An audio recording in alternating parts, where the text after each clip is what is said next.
El señor Jones, de la granja solariega, había echado la llave a los gallineros antes de irse a dormir, pero estaba tan borracho que se había olvidado de cerrar las trampillas.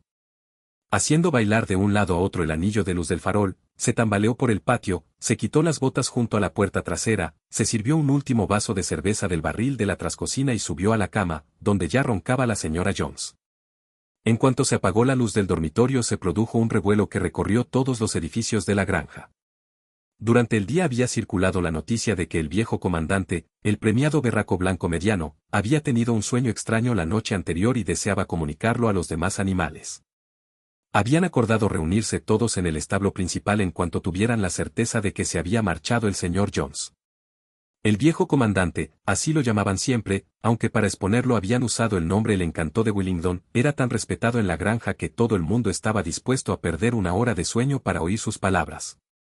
El comandante ya se había instalado en su lecho de paja, en un extremo del enorme establo, en una especie de plataforma elevada, bajo un farol que colgaba de una viga.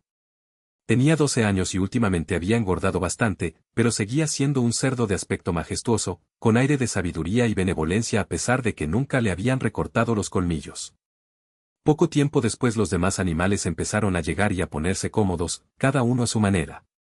Primero aparecieron los 3 perros, Campanilla, Jéssica y Chispa, y después los cerdos, que se tendieron en la paja delante de la plataforma. Las gallinas se encaramaron en el alféizar de las ventanas, las palomas revolotearon hasta las vigas, las ovejas y las vacas se echaron detrás de los cerdos y se pusieron a rumiar. Los 2 caballos de tiro, Boxeador y Trébol, entraron juntos, caminando muy despacio y apoyando con mucho cuidado los enormes cascos peludos por miedo a que hubiera algún pequeño animal oculto en la paja. Trébol era una yegua robusta y maternal entrada en años, que después de tener el 4º potrillo nunca había recuperado del todo la figura. Boxeador era un animal enorme, de casi 18 palmos de altura, y tan fuerte como 2 caballos normales juntos. Una raya blanca que le bajaba por la nariz le daba un aspecto un tanto estúpido, y de hecho no tenía una inteligencia de primera, pero todos lo respetaban por su firmeza de carácter y su tremenda capacidad de trabajo. Después de los caballos llegaron Muriel, la cabra blanca, y Benjamín, el burro. Benjamín era el animal más viejo de la granja, y el de peor carácter. Rara vez hablaba, y cuando lo hacía era casi siempre para contribuir con algún comentario cínico. Por ejemplo, decía que Dios le había dado rabo para espantar las moscas, pero que hubiera preferido no tenerlo y que no existieran las moscas. De todos los animales era el único que nunca reía. Si se le preguntaba por qué, decía que no veía nada de qué reírse. Sin embargo, aunque no lo reconocía abiertamente, tenía devoción por Boxeador, solían pasar juntos los domingos en el pequeño prado detrás de la huerta, pastando uno al lado del otro sin intercambiar una palabra. Los 2 caballos acababan de acostarse cuando una nidada de patos, que habían perdido a su madre, entraron en fila en el granero, piando débilmente y buscando un sitio donde ponerse a salvo de las pisadas. Trébol les hizo una especie de muro alrededor con la enorme pata delantera, y los patos se acurrucaron dentro y enseguida se quedaron dormidos. En el último momento, Marieta, una yegua muy blanca, bonita y tonta que tiraba del carro del señor Jones, entró caminando delicada y afectadamente, mascando un terrón de azúcar. Se instaló casi en primera fila y empezó a coquetear con la melena blanca, esperando llamar la atención con las cintas rojas que llevaba trenzadas. Por último llegó la gata, que miró a su alrededor, como de costumbre, buscando el sitio más caliente, y terminó metiéndose entre Boxeador y Trébol. Allí ronroneó, satisfecha, mientras duró el discurso del comandante, sin escuchar una sola palabra de lo que decía. Ahora estaban presentes todos los animales, excepto Moisés, el cuervo amaestrado, que dormía en una percha detrás de la puerta trasera. Cuando el comandante vio que todos se habían puesto cómodos y esperaban con atención, carraspeó y empezó a hablar. Camaradas, ya os habéis enterado del extraño sueño que tuve anoche. Pero de eso me ocuparé más tarde. Antes tengo que deciros otra cosa. No creo, camaradas, que vaya a estar con vosotros muchos meses más, y me parece que mi deber, antes de morir, es transmitiros la sabiduría que he adquirido. He disfrutado de una larga vida, he tenido mucho tiempo para pensar mientras estaba allí solo en el chiquero, y me creo con derecho a decir que entiendo la naturaleza de la vida en esta tierra tan bien como cualquier otro animal hoy vivo. Es de eso de lo que quiero hablar con vosotros. Camaradas, ¿qué sentido tiene vivir como vivimos? Hay que reconocerlo, nuestra vida es desgraciada, laboriosa y corta. Nacemos, nos dan solo la comida necesaria para seguir respirando, y a los que estamos en condiciones de hacerlo nos obligan a trabajar hasta el último aliento, y en el instante en el que nuestra utilidad llega a su fin se nos sacrifica con una crueldad espantosa. Después de cumplir un año, ningún animal en Inglaterra conoce el significado de la felicidad o del placer. Ningún animal en Inglaterra es libre. En la vida de un animal no hay más que desgracia y esclavitud, esa es la pura verdad. Pero, ¿se trata acaso de una ley natural? ¿Acaso nuestra tierra es tan pobre que no puede garantizar vida digna a los que habitan en ella? No, camaradas, una y mil veces, no. La tierra inglesa es fértil, su clima bueno, capaz de dar comida en abundancia a un número mucho mayor de animales que los que ahora habitan en ella. Esta granja nuestra podría mantener a una docena de caballos, 20 vacas, cientos de ovejas, y dar a todos una comodidad y una dignidad que ahora casi no podemos imaginar. Entonces, ¿por qué seguimos en estas míseras condiciones? Porque los seres humanos nos roban casi todo el producto de nuestro trabajo. Ahí está, camaradas, la respuesta a todos nuestros problemas. Se resume en estas palabras: el hombre. El hombre es el único enemigo real que tenemos. Quitemos al hombre de la escena y la causa fundamental del hambre y del exceso de trabajo desaparecerá para siempre. El hombre es la única criatura que consume sin producir. No da leche, no pone huevos, es demasiado débil para tirar del arado, no corre con rapidez suficiente para atrapar conejos. Sin embargo, es dueño y señor de todos los animales. Los hace trabajar, les devuelve lo justo para que no se mueran de hambre y el resto se lo guarda para sí. Nuestro trabajo labra la tierra, nuestro estiércol la fertiliza, pero ninguno de nosotros posee más que la piel que lleva encima. Vosotras, las vacas que veo ahí delante, ¿cuántos miles de litros de leche habéis dado durante este último año? ¿Y qué ha pasado con la leche que debería haber estado criando a robustos terneros? Se ha ido, hasta la última gota, por la garganta de nuestros enemigos. Y vosotras, las gallinas, ¿cuántos huevos habéis puesto este último año y de cuántos han salido polluelos? El resto ha ido al mercado a producir dinero para Jones y sus hombres.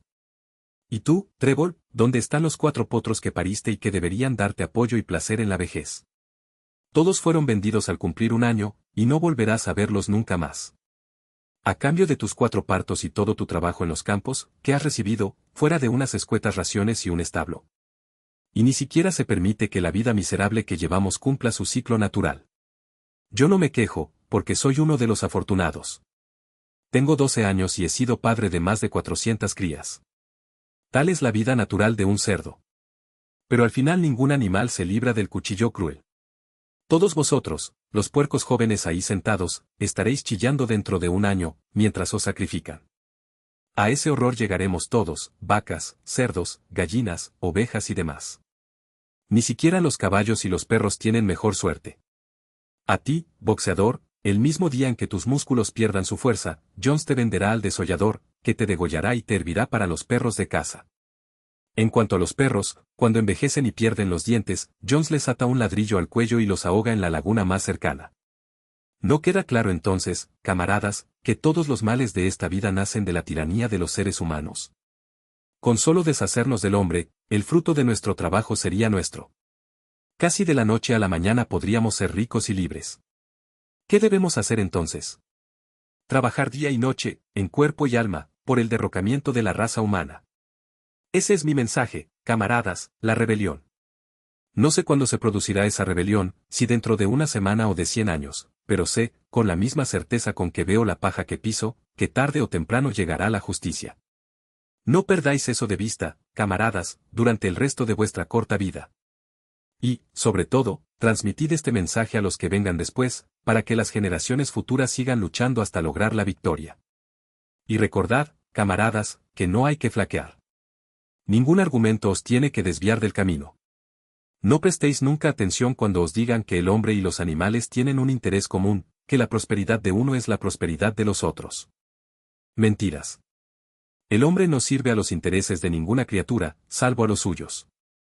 Que entre nosotros, los animales, haya una perfecta unidad, una perfecta camaradería en la lucha. Todos los hombres son enemigos. Todos los animales son camaradas. En ese momento se produjo un tremendo alboroto. Mientras el comandante hablaba, 4 grandes ratas habían salido de sus agujeros y se habían sentado sobre los cuartos traseros para escucharlo.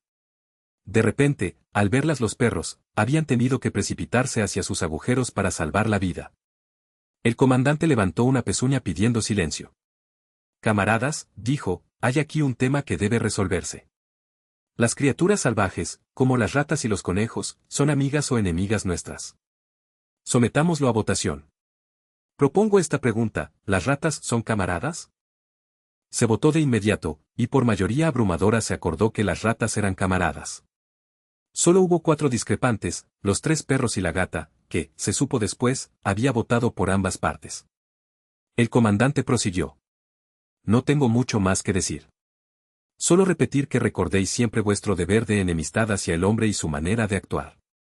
Todo lo que camina sobre 2 patas es enemigo. Todo lo que camina sobre 4 patas o tiene alas es amigo. Recordad también que, en la lucha contra el hombre, no hay que parecerse a él.